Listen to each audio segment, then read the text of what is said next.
Muito bom dia. Permitam-me que comece por agradecer o convite que a Ordem dos Médicos me fez para, no âmbito do 18º Congresso Nacional de Medicina e 9º Congresso Nacional do Médico Interno, me dirigir a esta Assembleia para desenvolver um tema que me é muito caro, o ato médico e os direitos do doente, e permitam-me que nesta saudação e neste agradecimento cumprimente para além de todas as médicas e médicos que aqui vejo. E todos sabem que tenho com alguns e com algumas especiais relações de amizade face ao longo tempo em que temos convivido e interagido. Permitam-me um cumprimento especial ao Sr. Presidente do Conselho Executivo do Norte da Ordem dos Médicos, Conselho Regional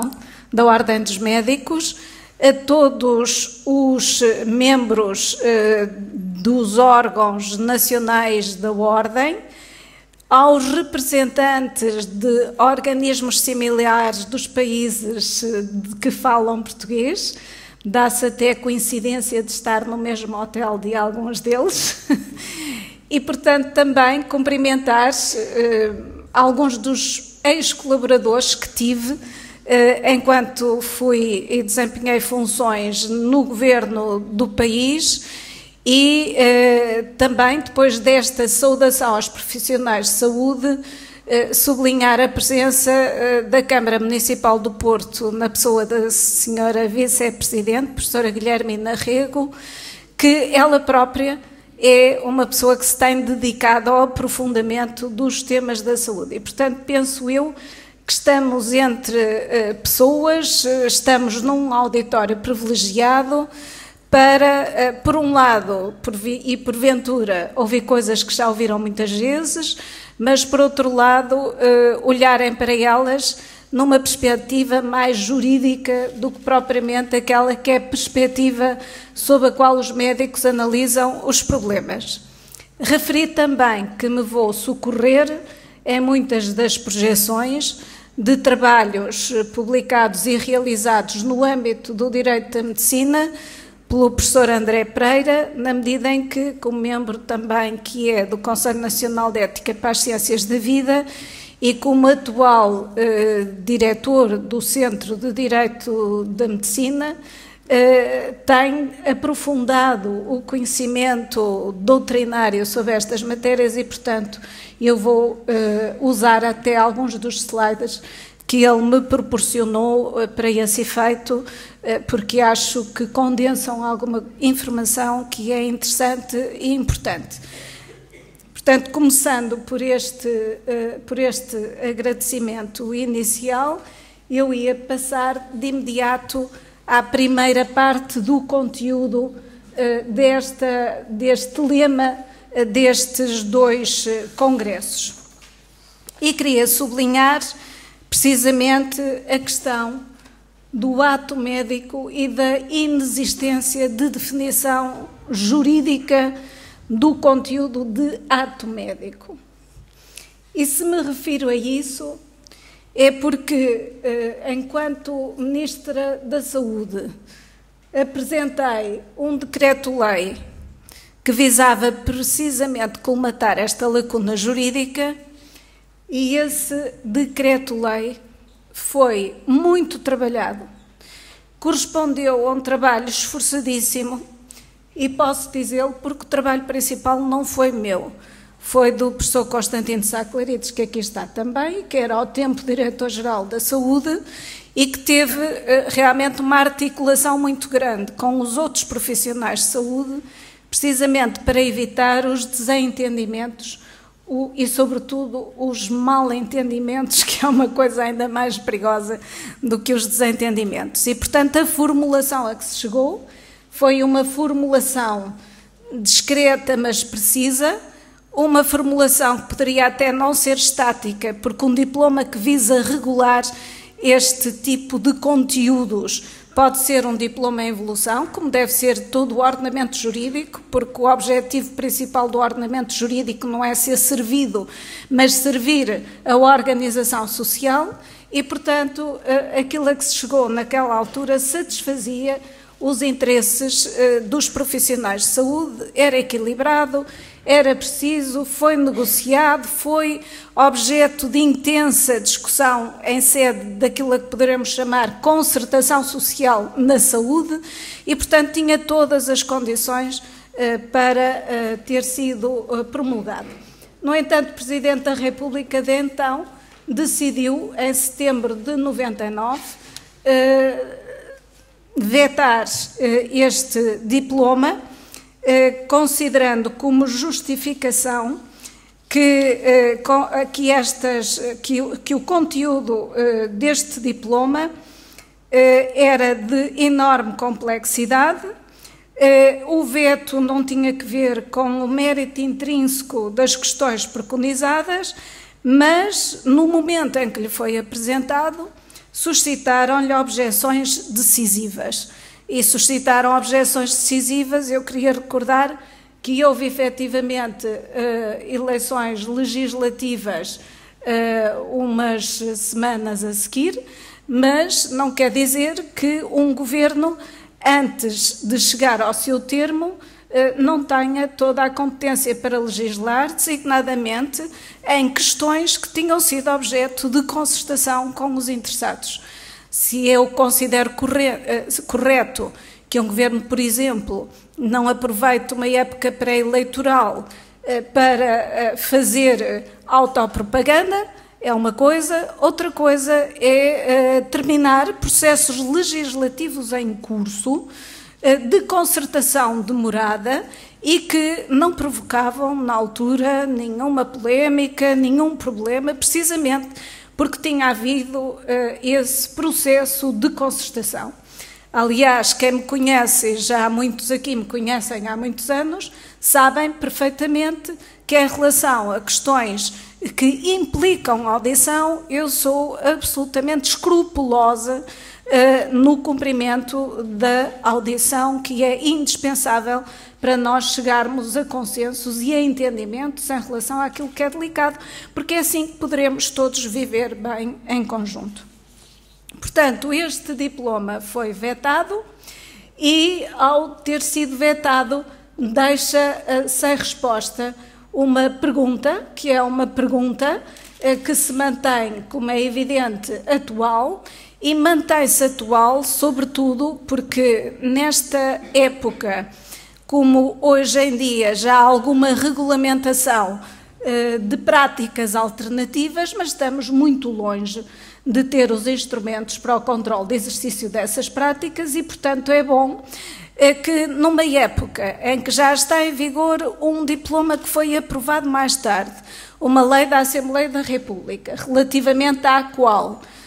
eu própria apresentei uma declaração de voto, que é o da responsabilidade civil extracontratual do Estado. A conjugação destas várias coisas coloca os profissionais de saúde numa situação de grande incerteza em segurança jurídica, em que a inexistência de formulação correta do conteúdo normativo de ato médico pode levar a situações de grande complexidade e de grande risco. E, portanto, aquilo que se verificava na altura de indispensabilidade de definição do ato médico para realmente estabelecer as fronteiras entre aquilo que era a profissão, o exercício da profissão médica relativamente a outros exercícios não regulados, hoje põe-se com mais acutilância, porque não só temos esses exercícios, ainda longe de uma regulação clara, como temos o diploma da responsabilidade civil extracontratual do Estado, que tem aplicação no âmbito do Serviço Nacional de Saúde e que, portanto, pode colocar também outros patamares de incerteza em segurança jurídica que não são bons para ninguém. Nesse sentido, existe um vazio legal, existem medicinas alternativas com muito difícil e atrasada regulação e não sei se com eficaz regulação também, e quando se vive na indefinição em matérias que têm que ver com o direito à vida ou o direito à capacidade, isto tem contornos de delicadeza que convinha que nós resolvêssemos. Na sequência deste veto, houve ainda um projeto de lei apresentado em 2000 por um grupo de deputados do PSD, só que esse projeto acabou por não ser discutido e, posteriormente, a secção regional do Norte da Ordem dos Médicos levou a cabo um referendo que culminou em 2005 com um novo projeto de decreto-lei, mas que acabou por não ter sequência nenhuma e, portanto, a situação que temos é de vazio legal que convinha colmatar. Aliás, eu ouvi o Sr. Presidente da Secção Regional da Ordem dizer-me que vem cá o novo Ministro da Saúde amanhã e, porventura, seria interessante que o novo Ministro da Saúde dissesse o que pensa sobre esta matéria, porque viver em confusão jurídica não é bom e não é, digamos, aquilo que melhor serve às sociedades democráticas. Porque as sociedades democráticas são sociedades exigentes em termos de cidadania, em termos de definição de responsabilidades muito claras, para que efetivamente cada um saiba o que pode fazer e até onde. Isto não quer dizer que eu esteja contra o alargamento da definição e da capacidade de intervenção de outras profissões da saúde, mas tudo isso deve ser resolvido em concertação, porque é em concertação que pessoas civilizadas se entendem. Ora bem, dito isto, e como nós sabemos, o conteúdo da relação médico-doente, e haverá eventualmente questões que se colocam designadamente na prescrição e na requisição de meios auxiliares de diagnóstico. Por isso é que é importante que nós assentemos na clarificação de toda esta intervenção, porque profissionais de saúde, qualquer que seja a sua especialidade, pura e simplesmente lidam com o mais importante de todos os direitos dos cidadãos, que é o direito à vida e à capacidade, como eu referi, é o chamado primeiro de todos os direitos. Por isso é que ele tem tanta importância, por isso é que ele é tão valorizado e por isso é que ele, no seu impacto em termos de exercício, pode ter consequências tão trágicas, quer para os doentes, quer para os profissionais. Mas também, como é evidente, é à conta de um exercício adequado que nós hoje todos beneficiamos de um nível de saúde que a todos nos orgulha e que nos honra nas comparações internacionais. Ora bem, os direitos dos doentes, que é o outro aspecto da minha intervenção. É fundamental referir que, entretanto, este outro lado das coisas, que é os direitos dos doentes, que correspondem ao desenvolvimento dos nossos direitos de personalidade enquanto cidadãos, foi evoluindo. Foi evoluindo por razões internas e foi evoluindo por razões internacionais, na medida em que nós somos destinatários de muitas das orientações das organizações de que Portugal é membro, e, nesse sentido, não só muitas vezes as integramos com participação ativa. Eu fui e tenho sido, e como ainda não foi substituída em termos formais, ainda sou parlamentar na Assembleia Parlamentar do Conselho da Europa e, nesse âmbito, desenvolvi uma intensa atividade, designadamente na Comissão de Assuntos Sociais, e fui relatora de importantíssimos relatórios que, felizmente, foram aprovados por unanimidade em comissão e muitos deles por unanimidade ou fortíssima maioria em plenário. Aliás, o último relatório que desenvolvi foi precisamente sobre os sistemas de proteção social do século XXI e que tem como principal conclusão a indispensabilidade da sua reafirmação e do seu desenvolvimento, não na perspectiva do século XX, em que os direitos sociais e os modelos de proteção social eram fundamentalmente exercidos numa perspectiva de segurança das pessoas, quando hoje devem ser desenvolvidos numa perspectiva de investimento nas pessoas. Portanto, é um patamar acrescido de responsabilidade que visa resolver as desigualdades de origem das pessoas, respeitando as suas escolhas, as suas decisões e, sobretudo, as suas decisões informadas, porque é nesse sentido todos que temos que investir. Ora bem, os direitos dos utentes, e no âmbito do panorama europeu,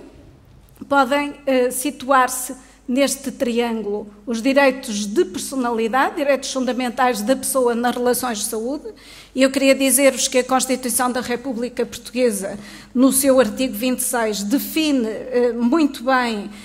o que são estes direitos de personalidade, e muitos deles estão ligados ao exercício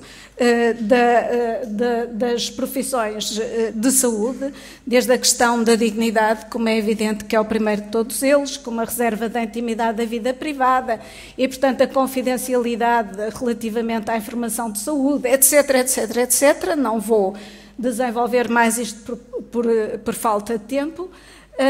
E, portanto, estes direitos de personalidade, enquanto direitos fundamentais da pessoa nas relações de saúde, são objeto de grande atenção, de grande desenvolvimento, de grande explicitação. O papel do direito do consumidor, que, a meu entender, só se verifica na relação privada, com sistemas privados ou com prestações privadas de saúde.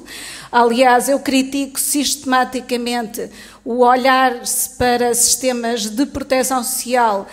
como sistemas com os quais as pessoas têm uma relação de consumo, porque o consumo é algo que passa pelo pagamento de um determinado ato e de uma prestação que a pessoa adquire, que a pessoa compra, e quando nós temos sistemas públicos de saúde e eles são financiados através da solidariedade, deve observar-se o princípio da contenção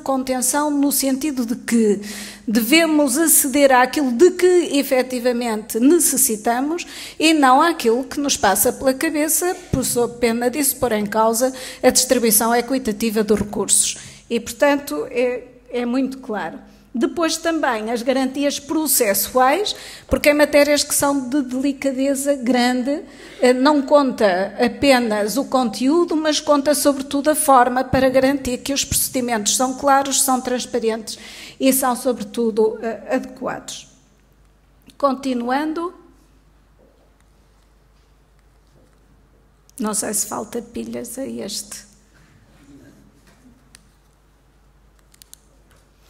Portanto, quando eu vos falo do panorama europeu,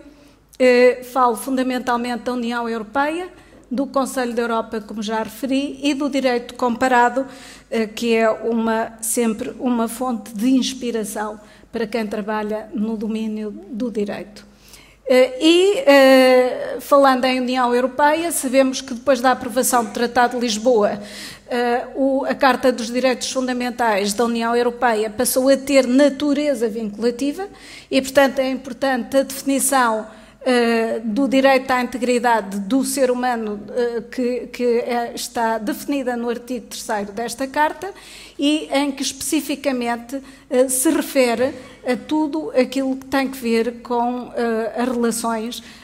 entre as pessoas, a sua integridade física e mental e os domínios da medicina e da biologia, aparecendo aqui o consentimento livre esclarecido, a proibição de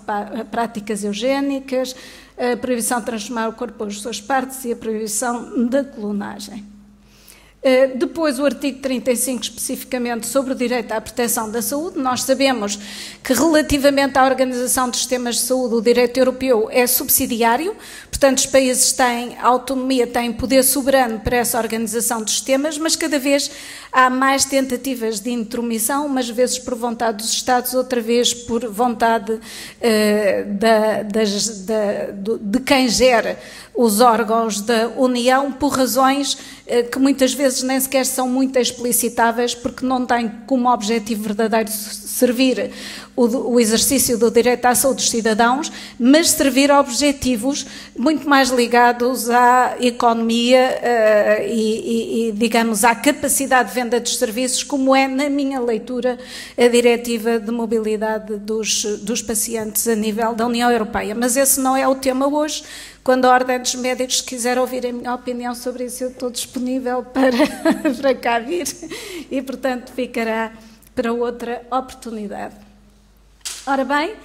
temos, como eu vos dizia, também a formulação de alguns instrumentos que decorrem muitas vezes da iniciativa dos cidadãos. Esta rede dos cidadãos ativos tem uma atividade intensa em Bruxelas e a Carta Europeia dos Direitos dos Pacientes foi aprovada e passou pelo crivo destas instituições, mas tudo o que sejam cartas europeias são aquilo a que nós chamamos a lei branda, porque são meras orientações, não têm força vinculativa, mas são importantes porque por vezes são muito mais acessíveis aos cidadãos, têm uma formulação mais simples, têm uma formulação com a qual as pessoas se relacionam com mais facilidade e, portanto, vai tudo no bom caminho. Sabemos que no âmbito dos direitos dos doentes há direitos imprescritíveis, como é o direito à informação, o direito ao consentimento livre e esclarecido, o direito à dignidade, que é o direito ao acesso generalizado à assistência médica, é nas cartas de direitos doentes definido como um direito, mas o direito à dignidade é mais um princípio das sociedades democráticas, um princípio basilar, do que propriamente um direito, mas tem que vir sempre à cabeça porque ele é o único que está à altura da natureza dos seres humanos. O direito à dignidade tem como conteúdo todos estes direitos, portanto, ele desdobra-se em todos estes conceitos: a confidencialidade, os tratamentos que aliviam a dor, morte digna, proteção da integridade física, não discriminação com base no estado de saúde, numa deficiência ou no património genético. Como sabem, este princípio é essencial e fundamental nas sociedades modernas, na medida em que quanto mais há dificuldades a nível do encontro das oportunidades de trabalho, há mais tendência para a discriminação das pessoas que têm mais dificuldades e depois o respeito da vida privada. O Conselho da Europa, que é uma organização intergovernamental, foi das entidades que a nível europeu mais cedo se pronunciou. Aliás, a Convenção para a Proteção dos Direitos do Homem, eu por acaso não gosto desta tradução, porque isto é tradução do francês, eu gosto mais da tradução do inglês, os direitos humanos,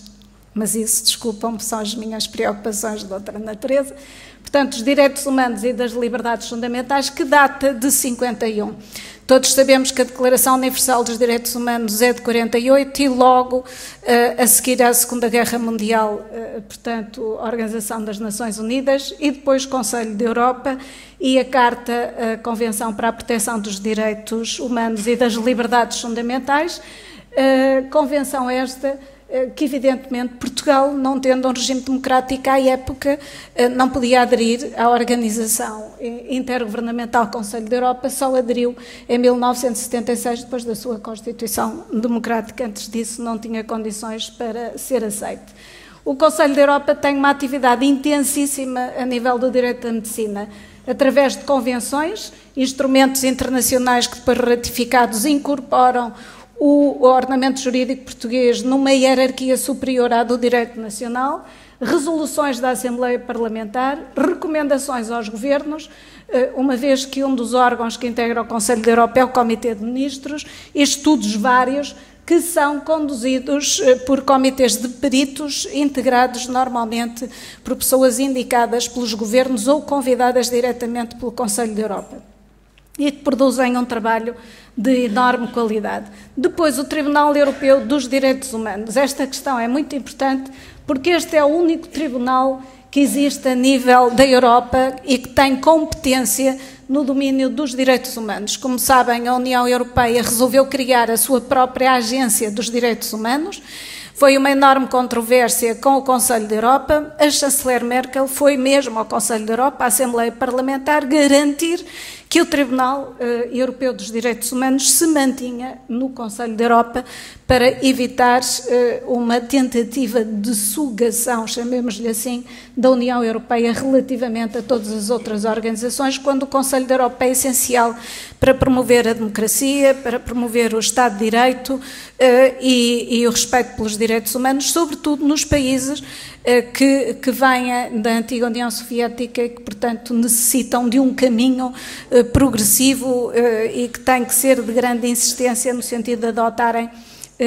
procedimentos culturais próximos dos princípios destas organizações. Chamar a atenção para um importantíssimo para a medicina, que é a Convenção de Oviedo, e que eu tive o gosto, por acaso, de assinar em representação do governo português, e foi depois também o primeiro relatório que me foi distribuído quando eu iniciei as funções de deputada na Assembleia da República. Portanto, houve uma coincidência interessante. O país acabou por ratificar a Convenção que entrou em vigor em 2001 e, portanto, incorpora o ordenamento jurídico e é integrado por todo um conjunto de outros protocolos internacionais, protocolos adicionais, que foram sendo desenvolvidos ao longo dos anos e que todos têm que ver, como é evidente, ou com questões de saúde ou da bioética e que são muito importantes. Há também as recomendações do Comitê de Ministros, que também acabam por se dirigir a estas áreas que nos interessam, e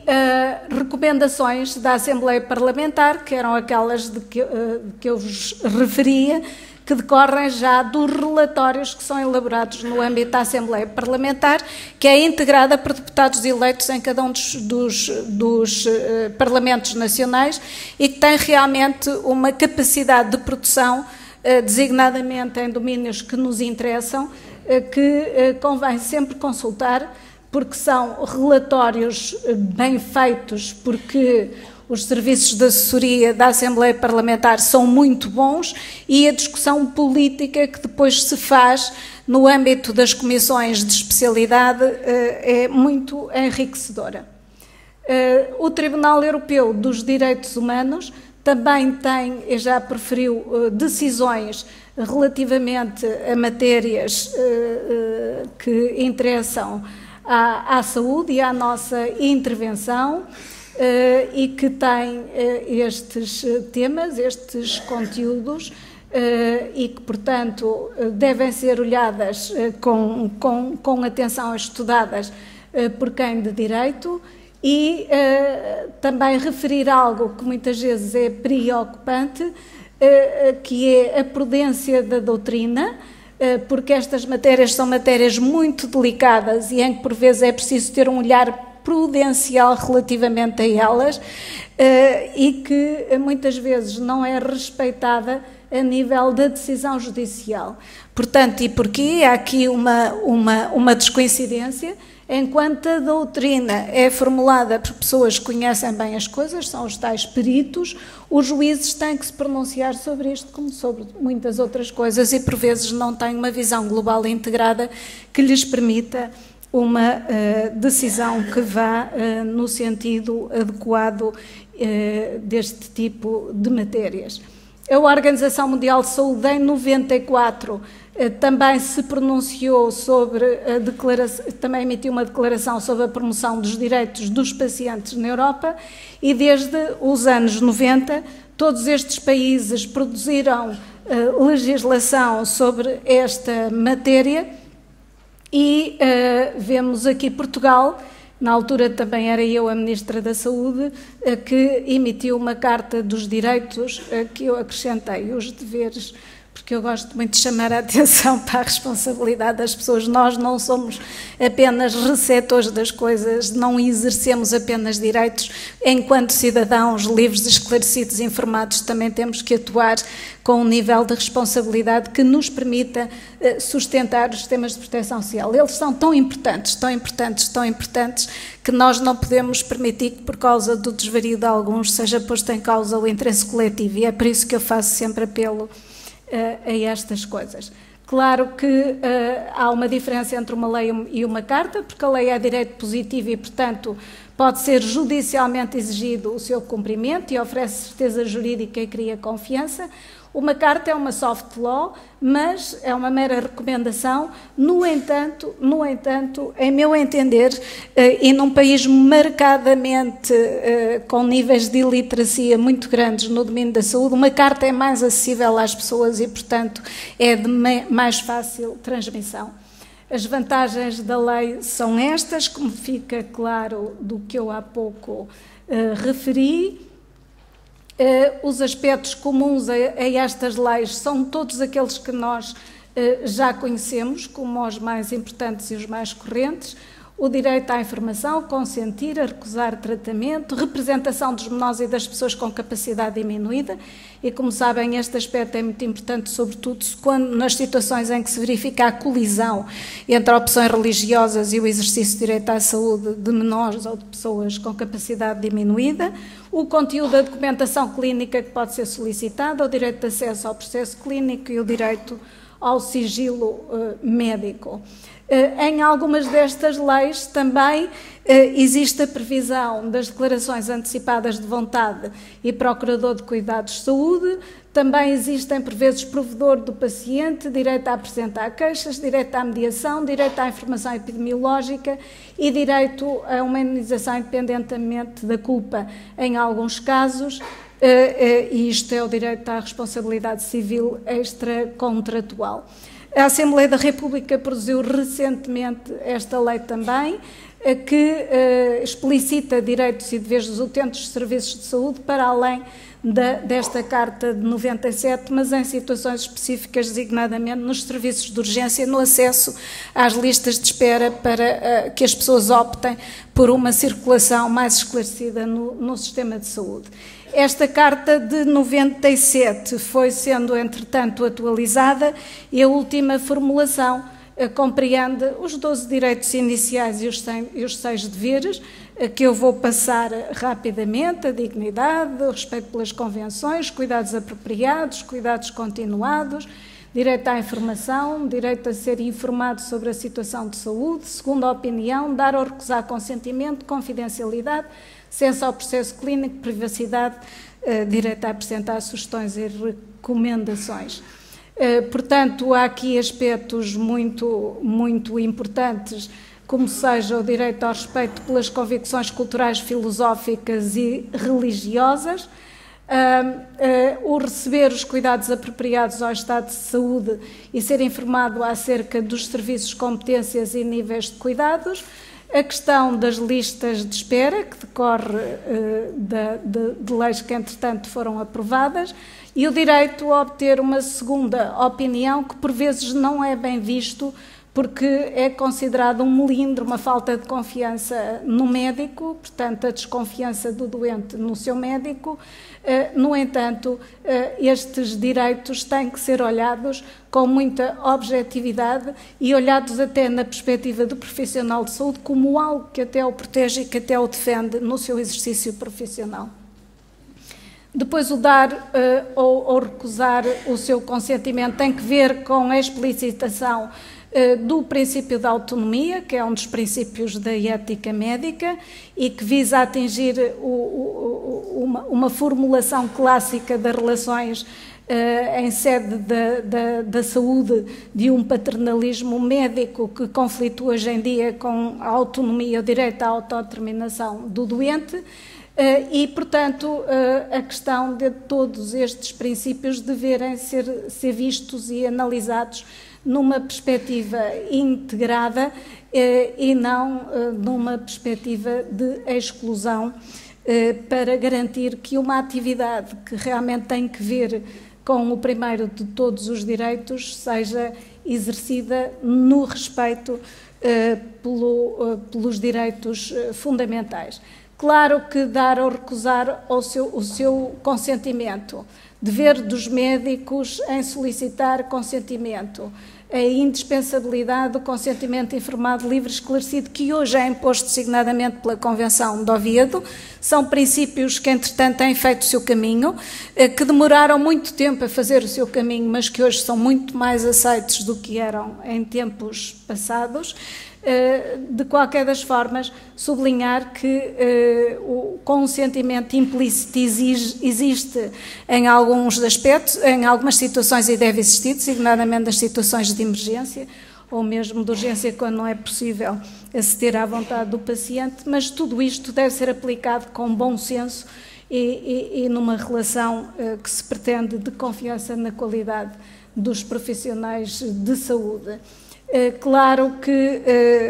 tudo isto é e deve ser visto tendo em atenção o contexto em que nós nos desenvolvemos e este contexto da iliteracia na saúde e, sobretudo, do estado emocional, que muitas vezes pode ser muito complexo. Quando alguém tem uma doença grave ou tem medo de a ter, leva a cuidados especiais por parte dos profissionais de saúde, e o objetivo de todas estas densificações jurídicas é ir no caminho do permanente aperfeiçoamento de uma relação de confiança entre médico e paciente, no sentido de nós cada vez mais respeitarmos os direitos dos doentes, a sua cultura,